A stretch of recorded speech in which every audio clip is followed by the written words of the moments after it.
How's it going, people? This is your boy LP with 2creativewithin.blogspot.com, facebook.com/2creative. You can also follow me on Twitter at 2_creative and follow me on Instagram at 2creativewithin.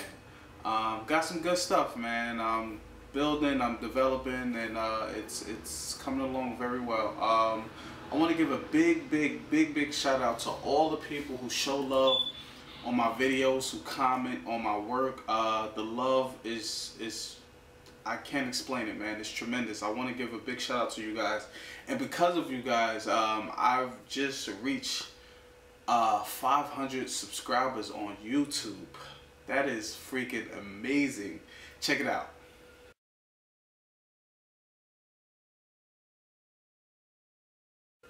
Alright, what I have for you guys here today, it's what's in my bag. As you all know, I am a photographer and artist. If you don't think I do art, that's one of my pieces behind me right there, and that's also one of my pieces. I'll bring it in a frame for you.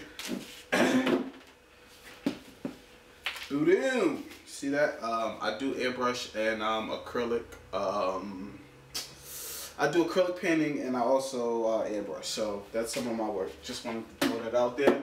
All you people who don't know if I'm an artist or not, I am an artist.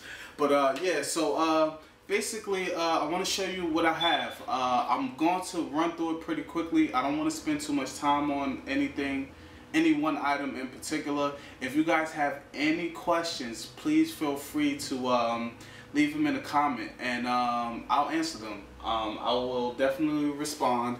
People, this is my bag. This is a wonderful bag. It is the Canon Bumblebee PL22. This bag is simply amazing. I paid a damn arm and a leg for this bag. I thought it was, at first, initially I thought it was a little pricey, but when you consider the amount of protection you get, the sleek design, the padding, everything, when you consider all of the elements of the bag, it is a terrific bag, and it's well worth the money. It costs, well, when I initially purchased it, it cost 300 bucks, but now it's down to 250. I checked it on Amazon yesterday, and it's worth it. If you need a bag that hosts a lot of gear, this is definitely the bag that you want to get. Now that the bag is open, you can see all of the goodies that I have in here. Where do I start first? Okay, so I have some SIM cards, which I rarely use because I like to shoot wirelessly. But I do own some SIM cards. It's a Yongnuo off-camera shoot cord. It's for the Canon system. So I'll put this aside now that that is out the bag. I have some pouches, which I never use. Blower, which I never use. I have a ton of shoe mounts, lens caps, LCD protectors, a ton of SIM cords, which I never, well, I do use these, but I use one dedicated one for my strobe when I use the strobe. But let's get into the hardware stuff, man. I shoot with a 5D Mark II. The lens that's always on my camera is a 70-200 millimeter lens. If you really want to get serious with your photography and you really want to see your photography grow, study almost every photographer you can come across. You can learn something from some of everyone. It may not be your particular style or liking, but learn from that person. And you know, just you know, always have your eye open for something new. But if you really want to up your game, step into this lens. I'm telling you, it will blow you away with the type of images that you can create with a 70-200. It has great range. Nice bokeh. You really can't go wrong. This is the IS version of the 70-200 millimeter lens. What I want to do for you guys is to show you two pictures from each individual lens that I present, so to give you an idea of what type of pictures you can create with you know, according to the lens. So yes, I shoot with a 5D Mark II. I have a battery grip. I'll show you guys the box. It's from a company called Mikey or Mickey or something like that. Not sure, but it's an off-brand market. This is the box. So I'll show you guys. Alright, now let's get into some of these lenses and then I'll move around from there. So yes, 70 to 200 with the lens hood. It's the hard lens hood. It's a monster of a lens, man. I always keep 2 batteries inside my camera. They are always charged. Let's get into some other things. This is one of my babies. I was a little reluctant in making a purchase in the 24 to 105, but this is a monster. This is like one of my workhorse lenses. It's a lens that you can have for everyday purposes, to shoot landscape, shoot portraits, shoot some of everything. This is the lens that you really want to get into. The only thing, I won't say that suck about it, but the only thing that's kind of a downer, the aperture, the consistent aperture, the f-stop is 4. Is at 4.0. If it was like a 2.0 or like a 2.8 or something like that, I'm telling you, this lens will be crazy. But it has a nice range to it. 24 millimeter gives you a nice wide range field of view, and 105 is more so like zoomed in. It's kind of like a 70 to 200, but it doesn't give you that much of telephoto range. But it's a good lens. The glass is spectacular. You know, the L series lens glasses are good stuff. I see people selling this lens for like 700 bucks on Craigslist, and I'm like, are you serious? Do you know what this lens could do? This is one of my babies. I started out with this lens, and it's a really good lens. I'll get into the next one I have. The 85 millimeter Rokinon lens. This is a 1.4 aperture lens. This is a terrific lens.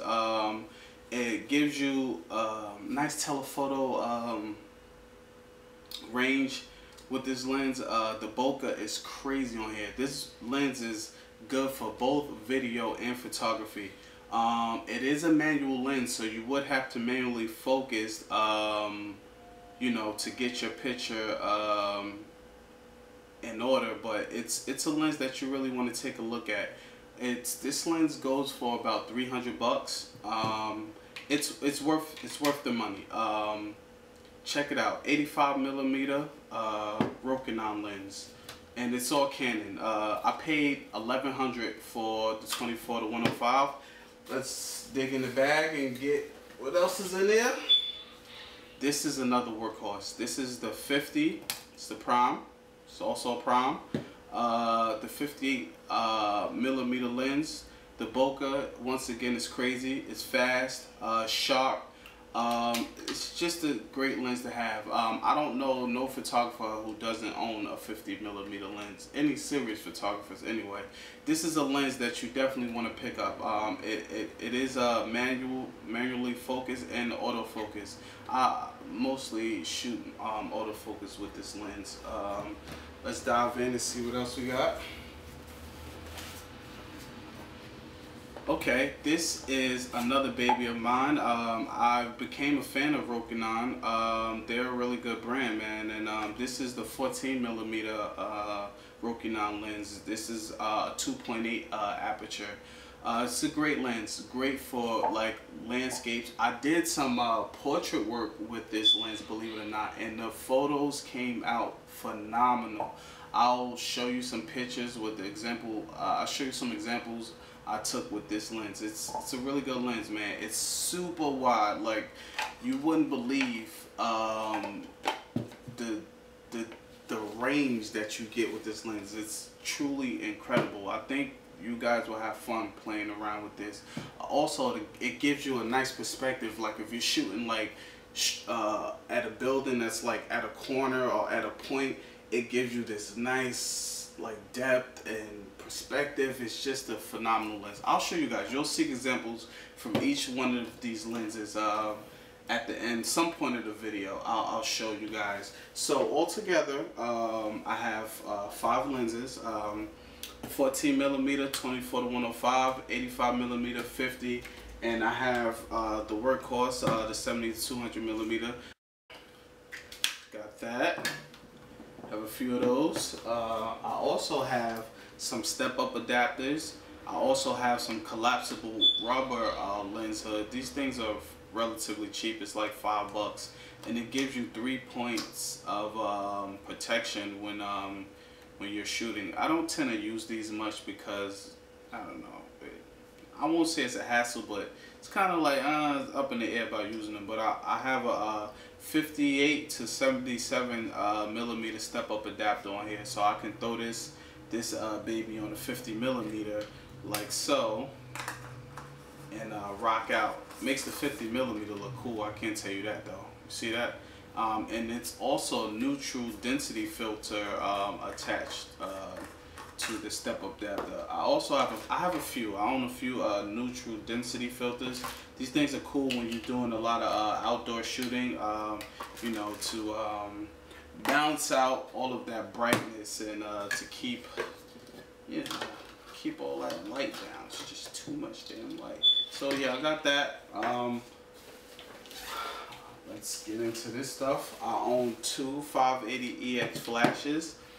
One I paid $500 for. The other, so I'll show you the box to this. It's one transmitter, and the rest are receivers. These things are okay. They're not bad. They're not like Pocket Wizard, but one of the features that I do like about this particular brand, it offers high speed sync. It can sync up to I can't think of that number. It's like 1/8,000 of a second, something like that. Can't exactly remember, but these things are cool.